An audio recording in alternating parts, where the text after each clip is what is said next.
Hello and welcome to episode 13 of the EnglishAnyone.com Power Learning Podcast. It's a pleasure to have you with me. I'm Drew Badger, the co-founder of EnglishAnyone.com. I'm an author and English-speaking confidence expert, and welcome to the program. We've got a lot of great things planned for this episode, so I hope you're ready to sit back, relax, and learn something, but then go out and actually take action with what you learned today. Our 4 winners of the Master English Conversation Scholarship Contest are doing extremely well. I'm really excited to hear their recordings every month, and then I will be revealing their progress a little bit later in the coming months when they're all finished with their full year in the program. So you can see what their progress has been like, and you can honestly see what it's like to go through Master English Conversation from 4 people that have done it themselves. Also, one of them is taking the IELTS exam next month, so I'm really excited for her progress and to see what happens when she takes the test. So hopefully we'll learn more about that.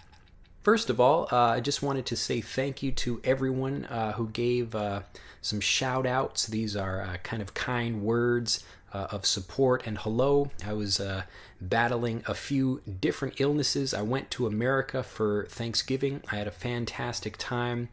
I had Thanksgiving with my family plus a whole bunch of people. And I was actually doing a lesson with my dad when I was down there, which I'll be using in Master English Conversation later.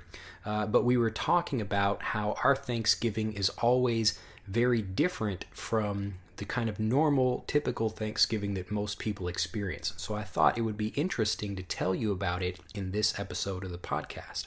Well, usually what people do for Thanksgiving is it's the kind of immediate family, so maybe the mom and dad and the kids and maybe the grandparents and cousins and other people usually gather together to have a meal. And it's kind of an all-day eating affair, lots of family and friends. They come to celebrate Thanksgiving, and this is at least kind of one-sided in American culture where we describe the pilgrims, the people that are coming to America for the first time.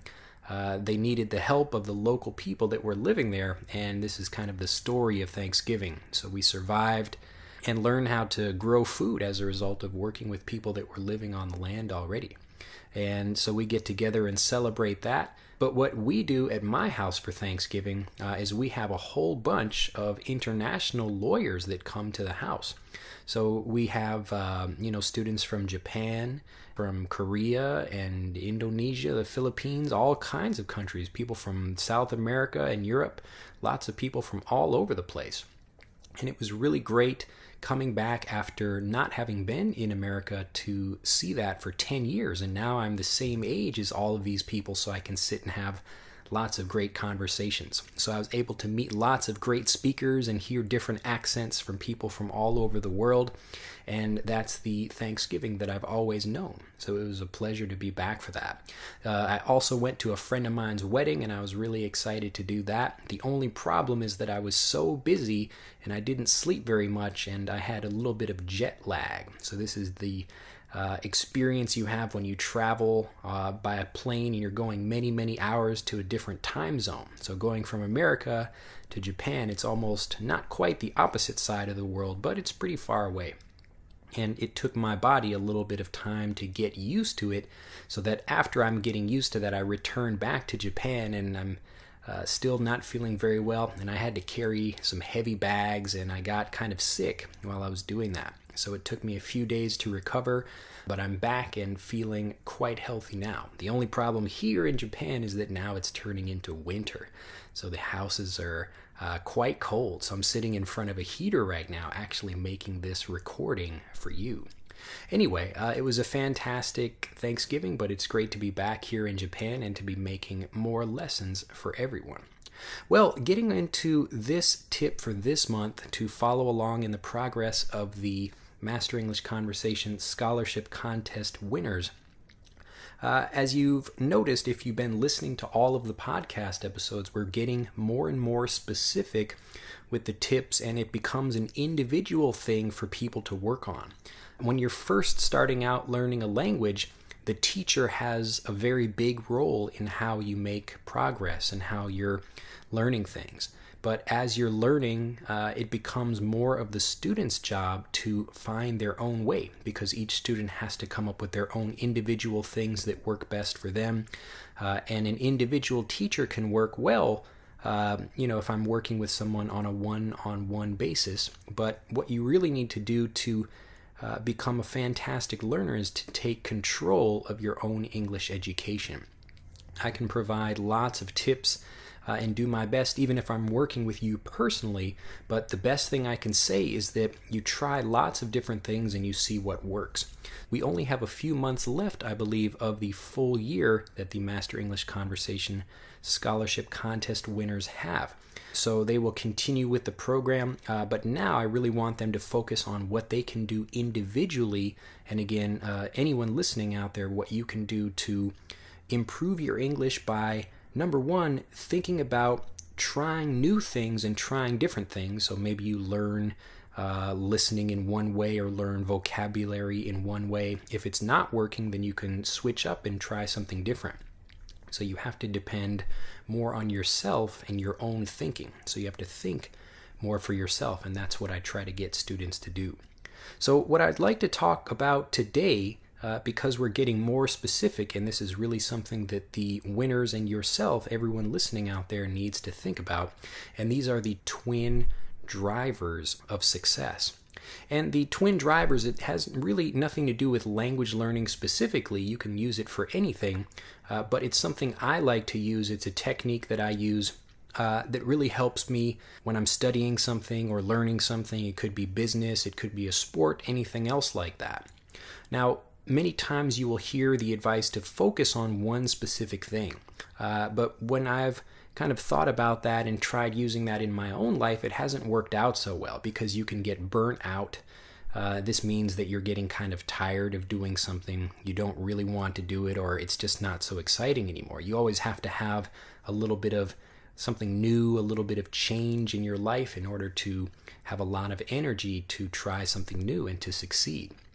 So instead of focusing on one thing, I recommend students have twin drivers of their success. So not just one thing you're focused on, you have two things that you're working on that kind of work together to help you get to where you want to be.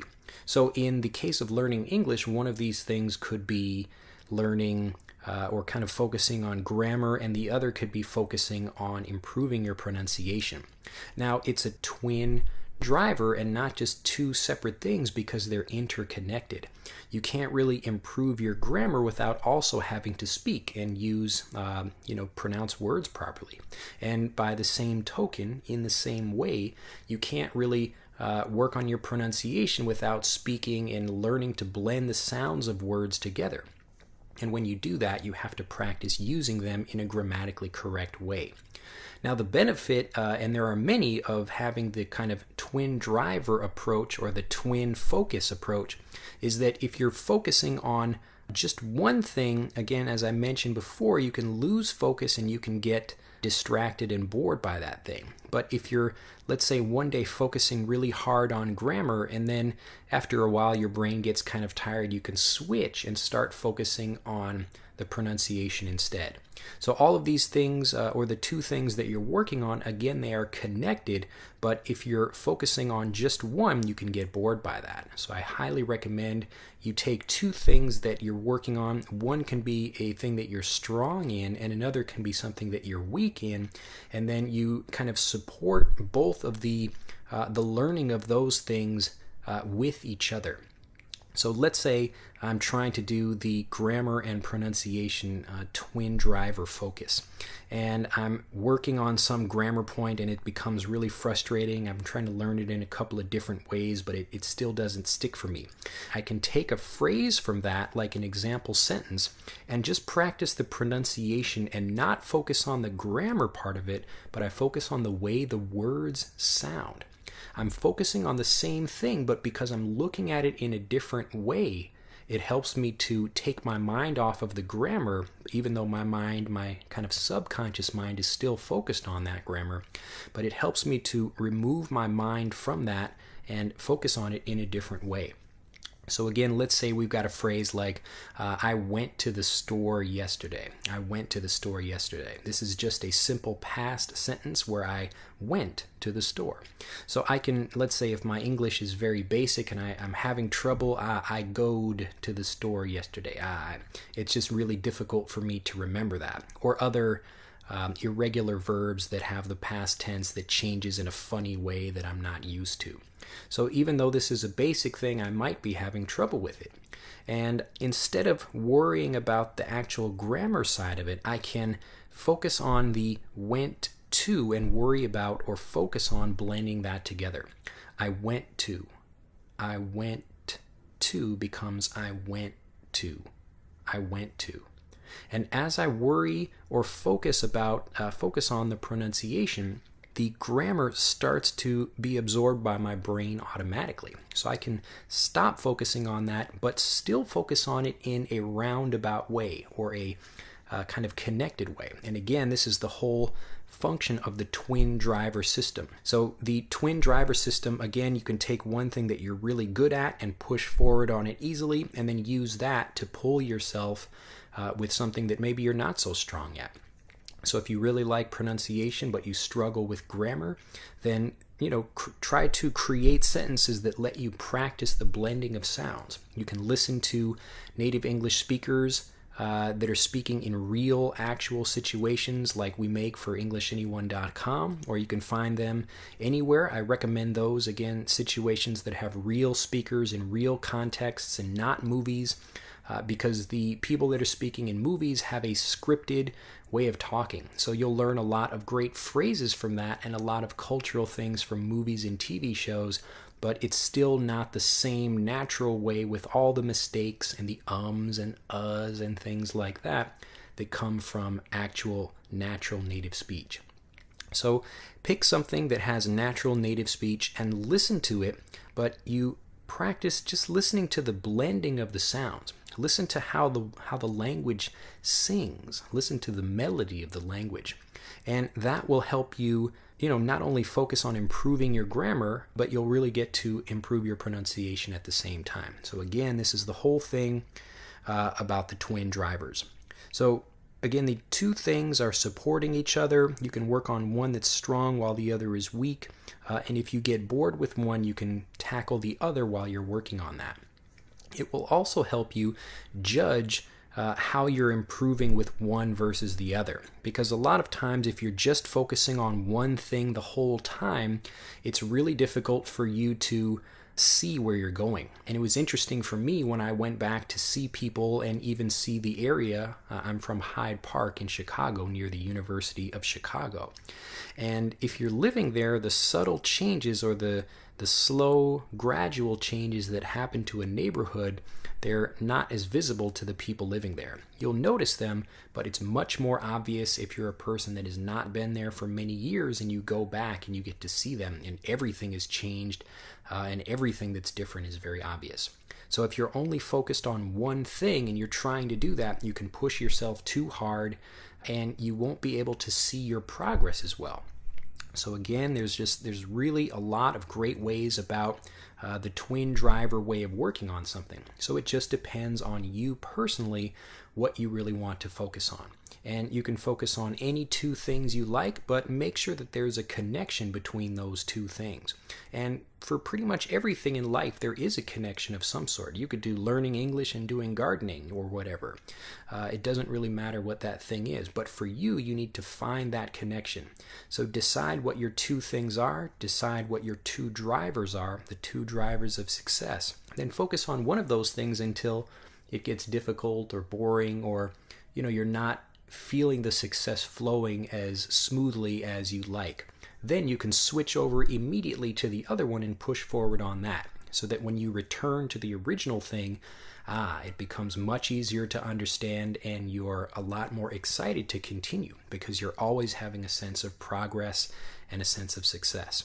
So as a teacher, I'd really love to continue to give you more specific things that you need to do with your English, but at the same time, I wouldn't be as good of a teacher if I told you exactly what to do. I want to open the door for you to go out and see success and honestly, you feel a lot more success if you have you are the one that's creating that success. If you are the one that's deciding what to do and taking action because of that, and not just hearing something from a teacher, then you feel a real sense of empowerment, and that's what I want for you. So for the 4 winners of the Master English Conversation Scholarship, and for everyone else out there, find your 2 drivers of success. Go out and focus on one of those things, practice with it, and then switch to the other one when you're having problems, and then that will help you really see lots of improvement and success in your English learning. The last thing I'll talk about today is something that I mentioned in a letter recently to my Power Learning subscribers. This is a free video course plus, we've got lots of videos in the program actually that'll help you build your speaking confidence, explain why English is such an important thing to be learning, and actually go through a lot of the tips that I use to make Master English Conversation so successful for members. It also has an ebook where I've just released that'll help you meet other native English speakers that you can practice with online. But part of, kind of the biggest part really of Power Learning is the emails and the newsletters that I send out to members. So these are the really personal things. You'll notice maybe if you go to the EnglishAnyone.com blog, there really isn't much on there because all of the really good information I give is for kind of my personal but free members. So if you are not a Power Learning member yet, I highly recommend you subscribe. But anyway, so what I'm about to talk with now is something that I was explaining and revealing to Power Learning members not that long ago. Now, when I came back from America and I was feeling sick, I had come back and I was excited to work, but my body just would not let me. I was really too tired and I was too exhausted. I couldn't really sit at the computer. I couldn't do much. So I would sleep for a little while, but my stomach hurt and my back hurt. It was funny, actually, I would watch some Japanese TV sometimes, just to practice my Japanese. But all of the TV shows, so many of the Japanese TV shows feature food in some way. It's a really big part of the culture out here. And so anytime I would watch those, I would be really, I would be kind of angry because I wanted to eat, but I couldn't. So I was hungry, but my stomach was kind of hurting too much. So I started watching ice skating, which I don't really do. I'm not really a big fan of ice skating, but there was no food in the ice skating, so I was really excited to watch that. And 2 of the Japanese skaters had won, I believe, and they were doing really well. So I was excited about that. But the interesting thing that I really noticed from being, we call this incapacitated, and this is to not be able to move or to do something that you want to do. And the interesting thing I realized from being incapacitated is that, the internet is something that it's a huge part of my life. It's a way I connect with people, especially because I'm not in America, so I can connect with friends and family, but it's also the way I connect with you. Even the way I'm speaking to you right now, I can be sitting in my apartment in Japan, but you could be in Brazil, you could be in Argentina, you could be in you could be in Norway or Finland, you could be anywhere in the world, but we're able to connect with the internet. And I spend lots and lots of time on the internet, on the computer, working on things and creating videos. And so I felt that it's such a strong part of me that when I wasn't able to do it for like 2 days, I was really stressed out about that. And it was difficult for me to really get to the point where I was comfortable not having that. And the interesting thing was about a day and a half in, or maybe like a day, almost the first day in, to not being able to do anything, I relaxed. And my body began to adapt. So I started reading more. I would find other things to do because I couldn't really sit and do any work on the computer. Now, I'm usually a very busy person. I like to be active and working on things and building something. So it was difficult for me. But my body was very quick to adapt. And by the second day, I didn't feel like I needed the internet as much. And I will probably go back to that feeling of the internet being very, very important as it is. But the interesting thing that I want to share with you, and the thing that I shared with Power Learning members, is that I kind of created a diet for 2 days where I focused not on what I normally do, but created almost a completely new lifestyle incredibly quickly. So what I asked Power Learning members to do is to think of their own 2-day diet, where they can think about something that they're doing right now and then try to change it or do something in a completely new way to shock your body. Now, do something that won't hurt you and don't do it for too long. The reason I told people 2 days is because if you do it for 3 days, people might wonder where you are, especially if you stop using the internet. Maybe my mom would get worried or something. But what you can do is, like, let's say you really love to read books. I want you to stop doing that completely. Don't read anything for 2 days and go out and try to do something completely different. Watch a movie or go out and just talk with some people and just really try to shock your body into doing something different. Your body will get into natural habits and your brain actually stops thinking when that happens. So you begin doing something every day and you stop thinking about it. But when I was adapting, my body started thinking more, and I really had to think about what am I going to do today? And well, since I can't, I'm not feeling very well and I can't do anything on the computer today, what else can I do with my time? So I start, talking more with people that are around me and, reading books and having more kind of different things in my life during that period. But because of the 2-day diet, I'm able to shift in a new way of thinking after the diet is finished. So now that I'm feeling better, I can find something that I'm interested in, but still have that balance where I'm able to work on things on the computer at the same time. So these 2 things, the things that I'd like you to think about for this episode, the first one is the twin drivers of success. So find your 2 things. But the other is I'd like you to try a 2-day diet of some kind.